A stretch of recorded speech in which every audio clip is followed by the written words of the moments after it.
I'm Julie Duell, and you're watching Spotlight on Sparks. I'm so excited to introduce our first guest today. We have the General Manager from the Rideau Rodeo Association, and we have our Parks Development Coordinator, Chris Cobb. And I'm so excited, we just accepted a $120,000 check from the Rideau Rodeo Association. Can you tell us about that? Well, we were really excited. About a month ago, was watching the news, and it was your last city council meeting, I believe, and the Sparks Rotary had donated $80,000 for this project. And well, one of the things we do with the Rideau Rodeo is we have Special Kids Rodeo, and we have 3 performances of that now. It's really big and really popular, and we also take tip money at all the different areas, in a sponsor tent and in the president's room and different places. We just take all that tip money, and that goes into a pot, and we save it up, and then every so many years or whatever, we find the right cause and we donate it back for these special kids for a reason, purpose for those. 2013, I believe, we built a playground at the Picoli field or school, and then a couple years ago we helped 3 or 4 different nonprofits and businesses in town with special kids needs with autistic children. And so once I seen that on the news that night, I took it back to my board and we discussed it. And then we had to formally put it on, get some more information, and then we formally put it, and the board of directors of the Rideau Rodeo thought it was a great fit and meets our mission of what we raised the money for, and it was just awesome to have the opportunity to donate it for a cause that's really going to affect a lot of people in this community. Well, we can't thank you enough. We're so excited. And Chris, you've been working so hard on this project. What does this mean to us as a city to get this donation? This is just huge. Another amazing partner here in the region. And while maybe Rideau Rodeo Association, they're a regional partner. Rideau Sparks, we're all into this together, even the county. This is just one step closer. We have about $100,000 to go to get our fully funded. Working with several different avenues of how to come up with that additional $100,000. But this is just what a huge benefit to us. We're moving forward with the design process and having those abilities to adjust if we need to. But another amazing partner to the region. They do so much for us already throughout the region with their events that they have. The city partners with them with the June Rodeo up at our Gandolfo site. So this is just one more big step, getting something that is going to be a regional park for everybody in this region. We have a lot of visitors at the park as well. Here again, like we talked before, it's not just for the kids, it's for that parent, that caregiver who may be disabled that's coming and wanting to experience the play with their child. Sure. So this is for everybody to use. And I just can't thank this another great partner with Rideau Rodeo Association and coming to the table and helping us. Yeah, we can't thank you enough. Anything else you'd like to say? No, just the passion in this community is huge, and the passion within the Rideau Rodeo Association is huge, and we got to continue everybody to support us. We got some neat and exciting things happening with the Rideau Rodeo here in the near future.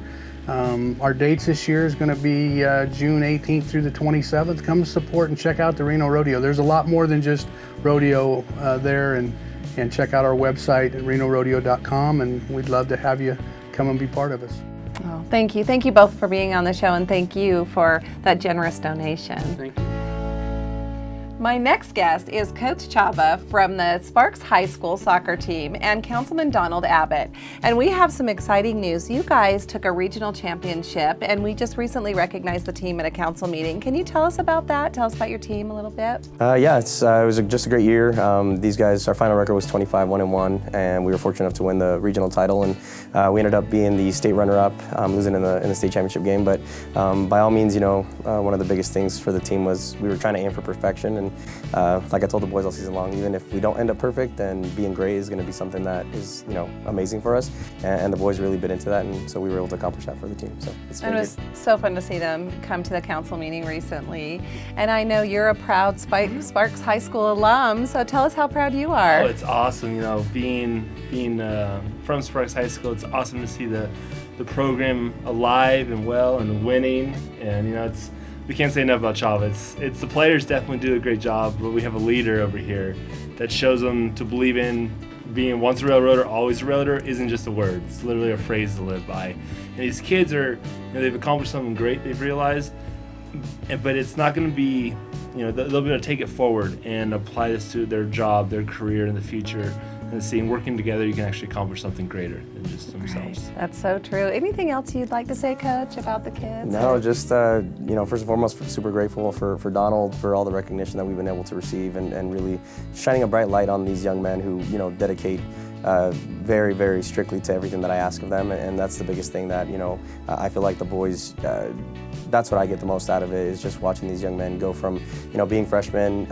At the council meeting, there was a lot of seniors that, presented themselves, and it's just, it's amazing to watch them, go from being these little freshmen to all of a sudden the light bulb goes off and they're seniors, and we just hope that they can continue to show that type of class going forward as they graduate. So. Yeah. Well, thank you. Thank you both for being here. I really appreciate it. My next guest is Assistant Fire Marshal Chris McCubbins and Supervisor of the Family Engagement Center, Jesse Brown. Thank you both so much for being here. I wanted to talk a little bit about an upcoming event called Holiday with a Hero. I believe it's December 11th. Can you tell me about it, Chris? And then can you tell me a little bit about the kids that are going to be involved? Sure. We were approached by the Nugget to say, asking for participation in a community event. Working with the Nugget, we decided on trying to give back to at-risk kids, especially around this holiday season is always a critical time to remember everyone. And we sought out Jesse and his organization to help us with identifying at-risk families. Can you tell us, there's 60 plus kids that will be able to go shopping, and can you just tell us how that all works out? And you're with Washoe County, right? Yes, Washoe County Human Services Agency. So we have about 60 kids that we will identify that will be able to go shopping with their heroes. So Sparks firefighters, Sparks police officers. They're all kids who are involved with with our agency in some way or another. So they get to luck out and go shopping. And how is the money raised for this? Well, actually, through several fundraisers that the Nugget has, they provide a very generous donation. Also, the Sparks Fire Local 1265, Local 1265, they're able to donate, as well as the Firefighters Association and the Sparks Police Association. And I know the Nugget has held a really nice craft fair, and they raise money, and then they actually donate a significant amount to this great project. So I just am so thankful to them, and Police and Fire as well. I know that last year I was a part of it, and one thing that I thought was, or I was just taking pictures of it, but I thought it was so cool when you took the kids shopping. The shopping's really for them to get Christmas presents, and yet they wanted to buy presents for their family. How cool is that?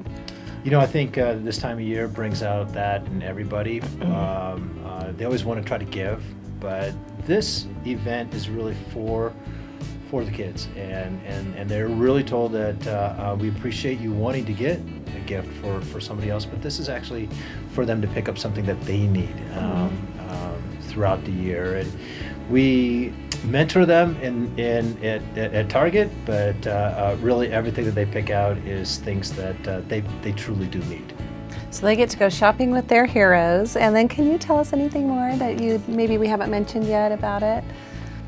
The only thing I would add is that we, like you were talking about, they do try to buy things for their family members. We try to get kids to purchase something that they will wear, something they can play with, and something they can read. And then beyond that, they can spend it on whatever they want. Thank you both so much for joining us, and thank you for joining us for Spotlight on Sparks.